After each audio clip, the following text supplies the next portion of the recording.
हरे कृष्णा कृष्णा कृष्णा हरे राम राम राम हरे। प्यारे मित्रों नमस्ते। मैं पंडित मुकेश कुमार जेदिया और मुक्ताकेश महाराज आपके सामने फिर हाजिर हो गया हूँ। और जनवरी की एकादशी को लेकर हम आपके सामने आ गए हैं, ज्ञान वर्षा की पूरी टीम। और हम बड़ी मेहनत करते हैं कि एकादशी जो ना छूटे और आप तक एकादशी कथा रखें, ताकि इसको सुनकर देखकर जो अपने व्रत का पारायण कर सकें और उसको खोल भी सकें। तो उसी प्रकार से अब जो है माघ मास की जो एकादशी है उसकी कथा जनवरी की हम रख रहे हैं और उसका नाम है षटतिला एकादशी। षटतिला एकादशी कथा बड़ी सुंदर है, आप सुनेंगे आपको बड़ा अच्छा लगेगा। इससे पहले हम थोड़ा मंगलाचरण करेंगे, फिर हम जो है एकादशी कथा में प्रवेश करेंगे। ओम नमो भगवते वासुदेवाय। ओम नमो भगवते वासुदेवाय।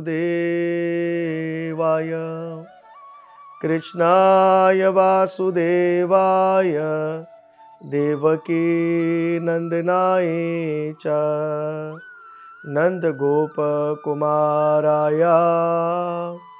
श्री गोविंदाय नमो नमः।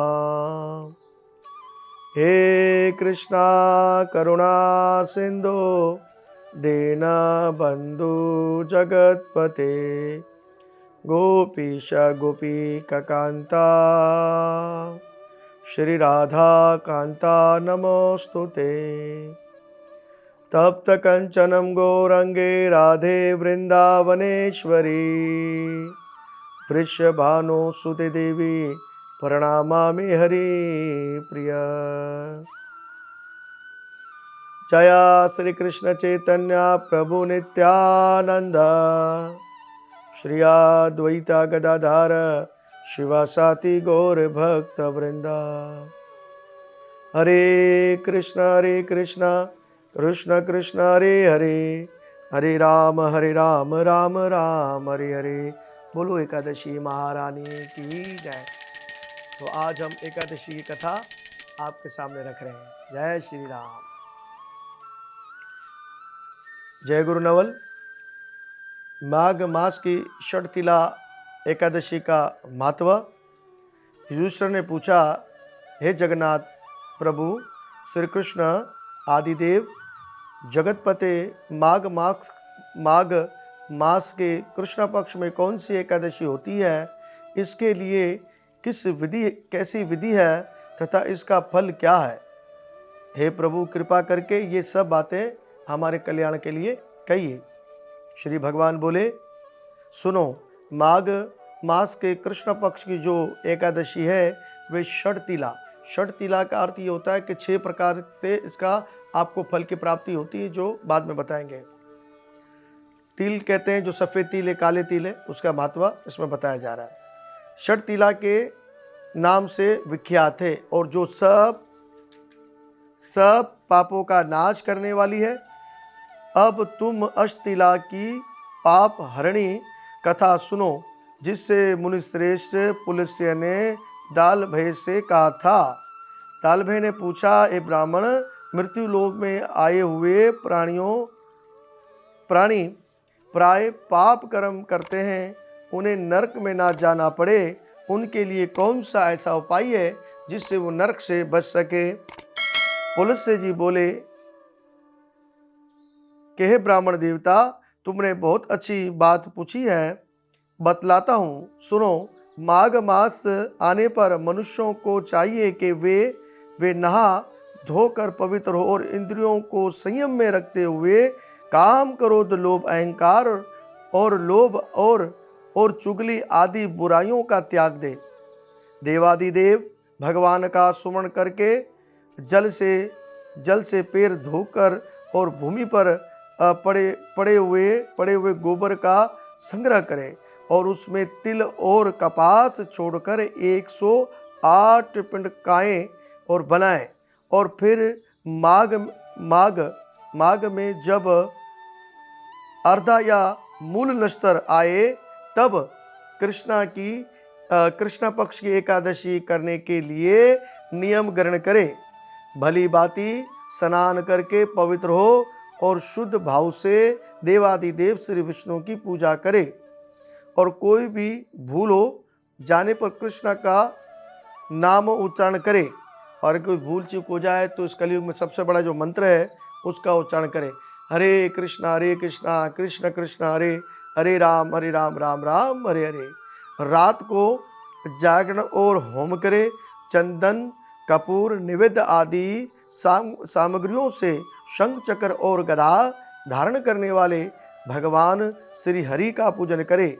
इसके बाद भगवान का स्मरण करके बार बार श्री कृष्ण के नाम का उच्चारण करते हुए और नारियल अथवा बिजोरों के फल से भगवान को विधि पूर्वक पूजकर अर्घ्य देवे।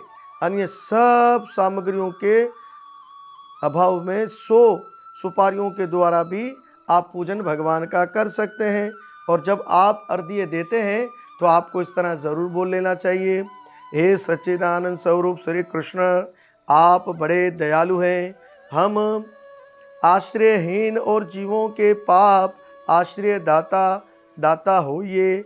हे पुरुषोत्तम, हम संसार समुद्र में डूब रहे हैं, आप हम पर प्रसन्न होइए। हे कमल नयन, आपको नमस्कार है। विश्व भगवान, आपको नमस्कार है। हे शुभ महाप्रभु, आपको हमारा नमस्कार है। सबके और आपको बारंबार हमारा नमस्कार है। हे जगतपते, आप लक्ष्मी जी के साथ मेरे दिए हुए जल को अर्घ्य को स्वीकार कर लीजिए। इसके बाद ब्राह्मणों की पूजा करें, उन्हें जल का घड़ा दान करें। साथ ही छाता, जूता और वस्त्र भी दान कर सकते हैं। दान करते समय ऐसा जरूर बोलिए, इस दान के द्वारा भगवान कृष्ण मुझ पर प्रसन्न हो। अपनी शक्ति के अनुसार श्रेष्ठ ब्राह्मणों को गौ दान करें और श्रेष्ठ विद्वान पुरुषों को चाहिए कि वे तिल से भरा हुआ पात्र भी दान करें। इन तिल के बोने पर उनसे जितनी शाखाएं पैदा होती है, इतना 1000 वर्ष तक वे स्वर्ग लोक में प्रतिष्ठित होता है। अरे तिल से स्नान करें, तिल का उपटन लगाइए, तिल से होम करें, तिल मिलाए हुआ जल पिए, तिल का दान करें और तिल को भोजन के काम में ले।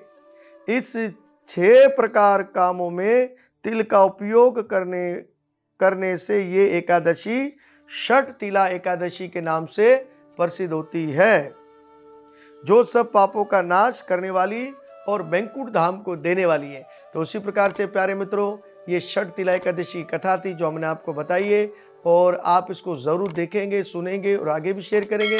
अब हम इस कथा को यहाँ विराम देंगे और अब हम आपसे विदा चाहेंगे। दूसरी एकादशी कथा में आपसे मिलेंगे। जब तक के लिए हमें आज्ञा दीजिए। मुझे पंडित मुकेश कुमार मुक्ताकिश महाराज को आप इसको शेयर कीजिएगा, लाइक कीजिएगा और सब्सक्राइब करना ना भूलिएगा। जय गुरु नवल, जय श्री कृष्णा, हरे कृष्णा।